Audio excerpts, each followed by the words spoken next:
It started the night I dropped my toothbrush in the toilet. Dumb, random detail, right? But that's when I heard it for the first time, just as I muttered a half-assed curse at myself and bent down to fish it out with a paper towel. The voice. A low, steady murmur coming from the other side of the bathroom wall. At first, I thought it was the TV, some late-night drama or sports guy ranting about scores no one gave a damn about. But the sound had a rhythm to it, like someone whispering secrets into cupped hands, just loud enough for me to catch the cadence but not the words. And it didn't stop when I turned off the water. It didn't stop when I held my breath. It didn't even stop when I pressed my ear flat against the damp plaster. I should probably mention that the walls in my building are paper thin. No, seriously, like cheap motel-grade drywall stuffed with regret and stale weed smoke. I could hear my neighbor 2 doors down crying to her mom last week about rent, and the guy upstairs walks like he's trying to punch holes in the floor with his heels. But this voice? It was different. Too calm. Too intentional. And it always came from the same spot. Night after night, around 2 or 3 in the morning, soft and steady like prayer, or maybe a threat said sweetly. The apartment itself wasn't anything special. Studio layout, exposed pipes, a radiator that either hissed like a pissed-off cat or went completely dead in the middle of a snowstorm. I moved in 2 months ago because it was cheap, and honestly, I was too emotionally fried to care about anything besides price and proximity to a 24-hour bodega. Post-breakup survival mode. You know the vibe. The kind where you sleep in a hoodie and live off boxed wine and instant ramen and pretend your heart's not ground beef. Anyway, I didn't notice the voice much at first. It felt like background noise, like city hum. But then I started waking up to it. Not just hearing it as I drifted to sleep, but waking from a dead nightmare sweat with my mouth dry and my spine on fire, because it was there. Right on the other side of the wall. Not yelling, not screaming, just whispering. Conversational, intimate, like someone coaxing a lover to stay just a little longer. And sometimes, God, I swear, I heard 2 voices. The main one, and then another, fainter, maybe answering. I'd lay in bed stiff as hell, blanket tucked up to my chin like a scared little kid, listening as my stomach twisted into knots I couldn't explain. I thought maybe I was just going crazy. Too much isolation, too little serotonin. I even started making up stories to calm myself. Maybe my neighbor was a night shift worker on the phone with his girlfriend. Maybe he was streaming creepy podcasts and falling asleep with the volume on low. Maybe. Until one morning, I saw him. He was coming out of his apartment just as I was heading down the stairwell, hoodie pulled up, dark circles like bruises under his eyes, holding a grocery bag that looked suspiciously empty. I forced myself to say hi.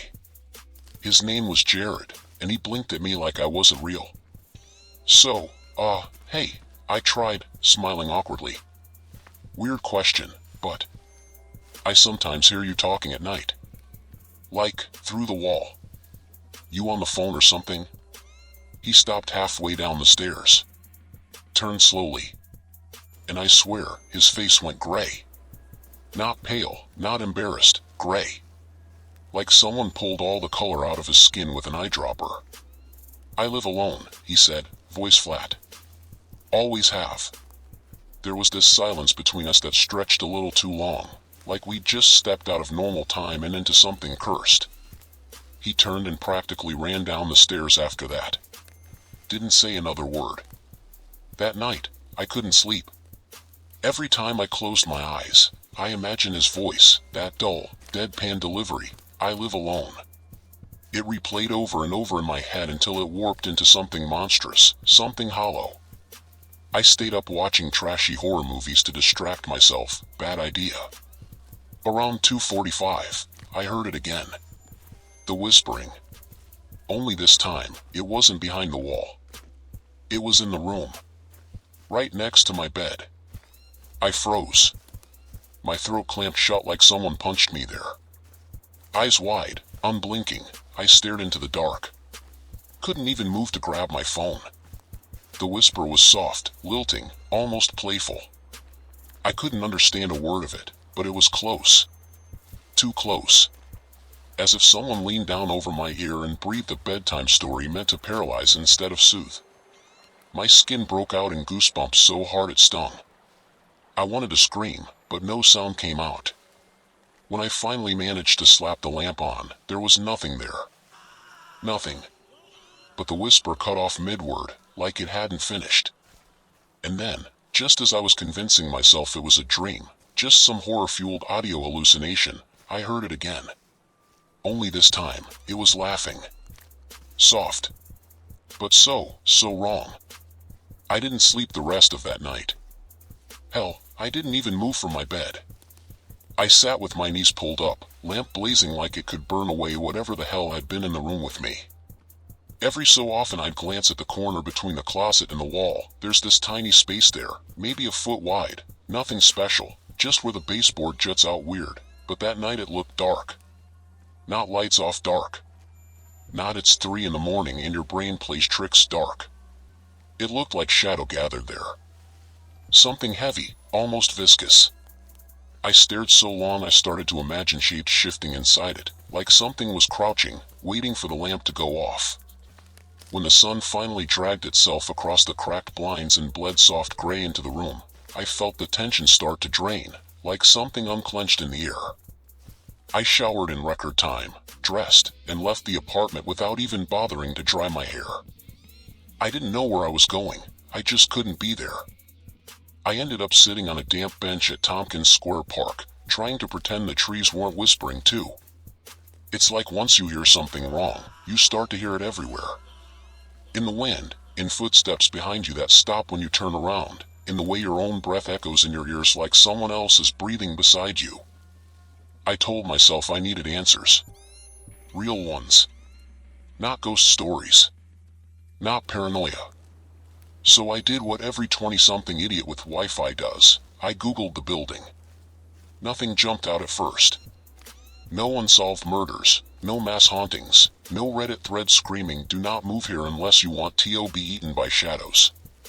Just old tax records, a listing from 3 years ago with yellow-tinted photos that somehow made the place look even worse than it was, and a single comment on some ancient tenants forum from someone named Merrick_Dust. It was dated back in 2018 and read, "Don't listen. Don't ask. Don't talk to it." That was it. No context. No follow-up. Just that, buried in a thread about whether the radiators could be bled manually.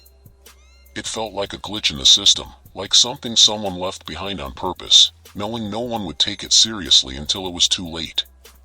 I wanted to ask Jared about it, but I didn't see him again. I even knocked on his door once, awkwardly, listening for shuffling or footsteps. Nothing. Not even a creak. The hallway felt colder than it should have, and I swear the lights flickered the second my knuckles tapped the wood. I told myself it was just old wiring. This whole building ran on expired code and flickering voltage. But something deep in my gut knew better. By that night, I was a wreck. I drank half a bottle of shitty Merlot just to calm the buzzing in my nerves, and even that didn't touch the dread pressing down on me.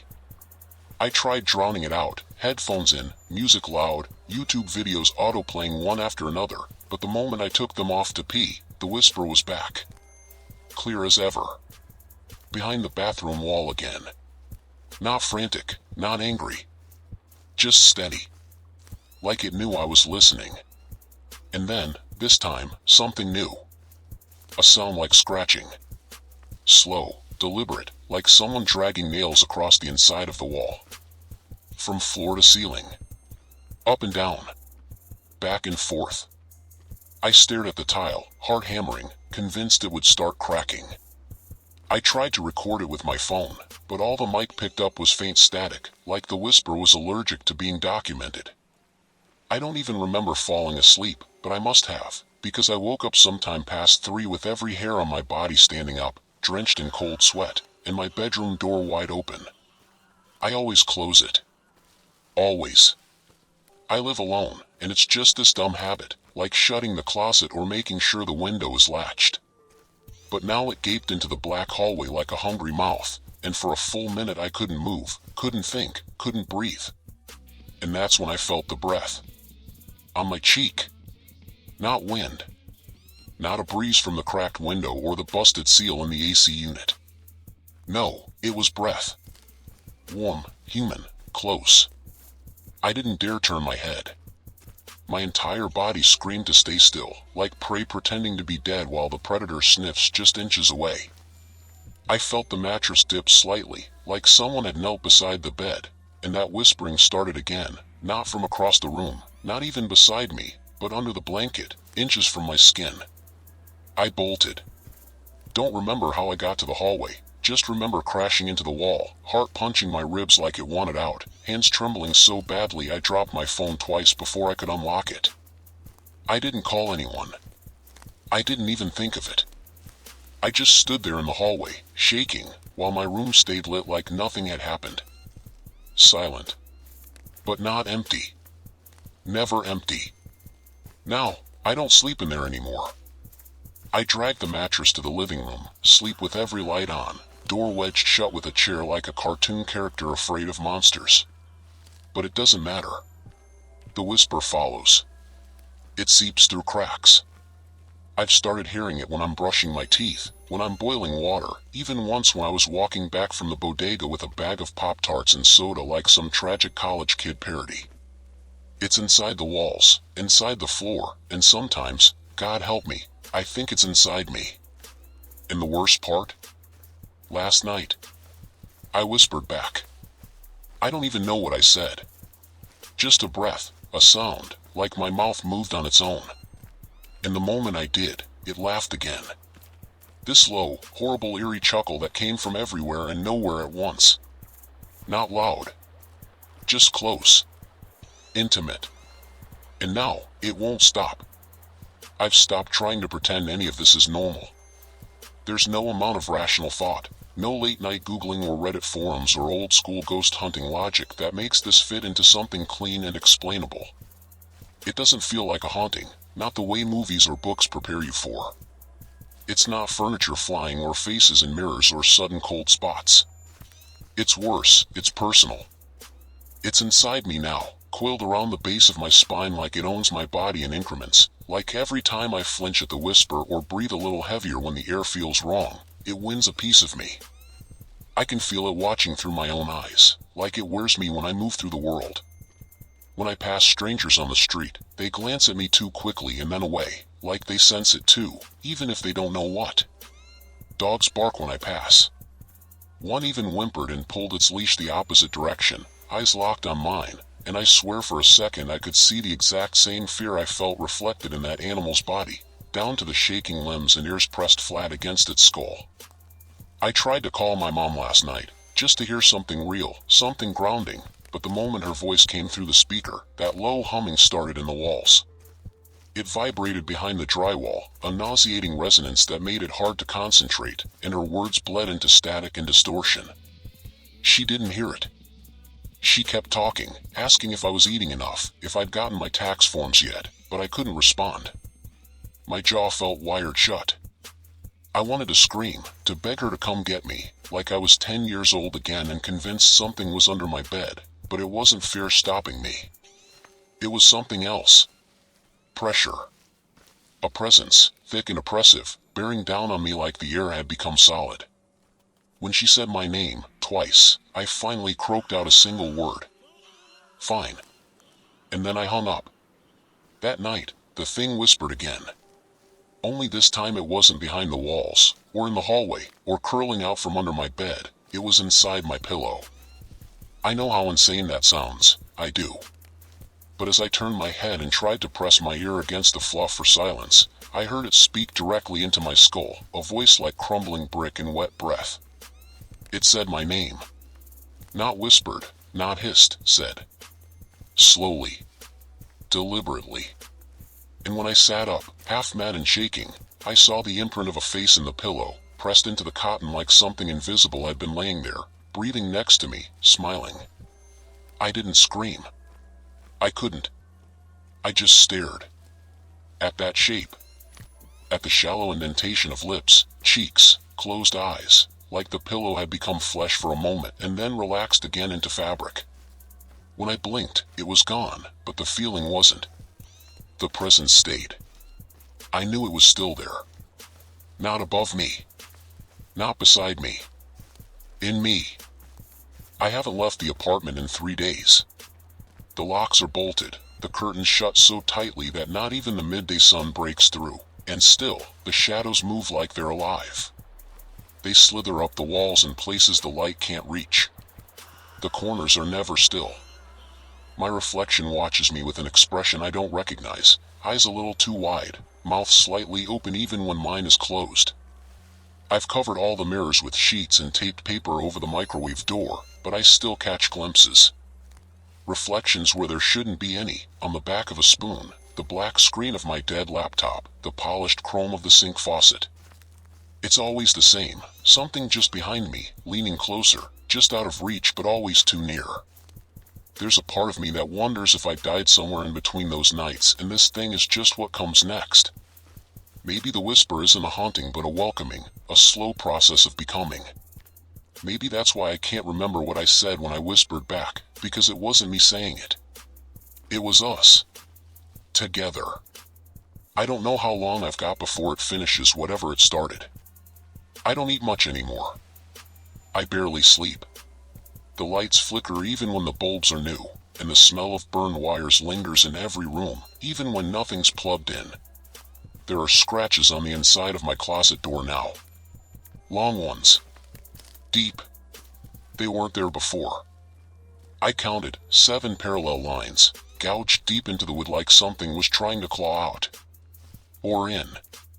I don't know which is worse. All I know is that it's stronger now. Bolder. It doesn't wait for dark anymore. It doesn't care if I see it. And sometimes, when I catch my own reflection mid-motion, just for a split second, it doesn't stop when I do. I wish I could say there was a final moment of clarity, a line in the sand where I stood up, screamed back at the thing, fought it with holy water or burned sage and forced it out with sheer human willpower like they do in movies, but that's not how it went. There was no cinematic showdown, no priest, no savior, no one to even bear witness. Only silence, and then, eventually, something far worse. A strange acceptance. Not peace, not really, just a numb, passive surrender that came like a fog rolling in through my bones, making everything soft and far away. It started the night I stopped hearing the whisper. At first, I thought that was a good thing. I actually let myself hope, stupidly, that maybe I'd passed through it, maybe it had moved on, maybe I'd proven too difficult or boring to haunt. I even stood in the hallway at 3 in the morning, pressed my ear to the shared wall where it all began and waited. But there was nothing, no voice, no shuffling, no breath. Just the faint hum of the refrigerator from the other room and my own shallow, anxious breathing. I went to bed that night with the window cracked, desperate for fresh air, for any sensation that belonged to the outside world. I think I even dozed off, finally, maybe for the first time in days. But at some point before sunrise, I woke to the most unnatural stillness I've ever felt in my life. No city noise, no cars, no distant sirens or drunken arguments in the alley. Not even the wind. The air felt thick and unmoving, like the whole world had stopped spinning just for me. I couldn't hear my own heartbeat. I couldn't hear anything. And that's when I knew something had changed, not ended, not passed, but shifted. It wasn't in the walls anymore. It wasn't watching from behind me. It was here, in the room, not hiding, not whispering, but standing there in the open. I didn't open my eyes at first. I didn't want to. Whatever it was, I could feel it, feel its presence pressing down on me from above, not quite touching but hovering inches away, like gravity had tripled and it was sitting on my chest without weight. But then came the breath, not mine. Slow, deliberate, warm and wet and real, brushing across my cheek in a rhythm that mimicked sleep but didn't belong to sleep. And then a voice, not a whisper, not now. It spoke like it had learned how to use vocal cords only recently, clumsy and too loud for the space between us. You heard me. I opened my eyes, and the room was empty, but I was no longer alone. Not in the way that means company, or comfort. I was occupied. That's the only word I can find for it. Occupied, like a building left unlocked for too long, with all the lights off and the heat still running. I didn't scream. I didn't cry. I just sat there and waited, feeling the echo of its words ringing inside my head like they were etched into the walls of my skull. That morning, I tried to go outside, to walk to the corner store and maybe feel something close to normal again, but when I opened the door, the hallway didn't look the same.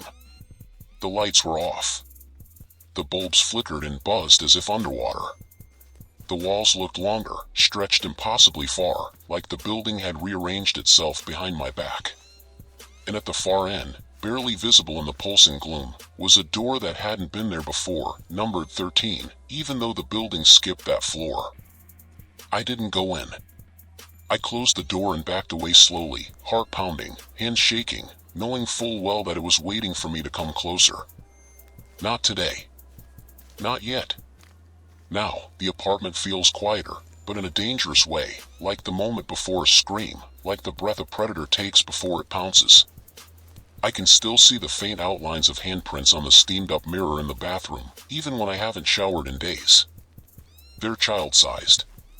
Too small to be mine. And sometimes, when I wake up, the sheets are tucked too tightly around me, like someone, or something, wrapped me up while I slept and didn't quite understand how a human body needs to move. My phone won't turn on. The time on the microwave is always 3:13, no matter when I check. I tore the breaker panel off the wall just to make it stop, but the numbers kept glowing, faint and red and pulsing like a heartbeat. I'm telling this now because I don't know how much longer I'll remember who I was before. Some days I catch myself talking out loud in the apartment, but I don't recognize the voice coming from my mouth. It's deeper. Slower. Too calm. And worse, sometimes I hear a second voice, faint and overlapping with mine, like two radio signals bleeding together. I think that's how it starts. I think that's how you stop being one thing and start becoming another.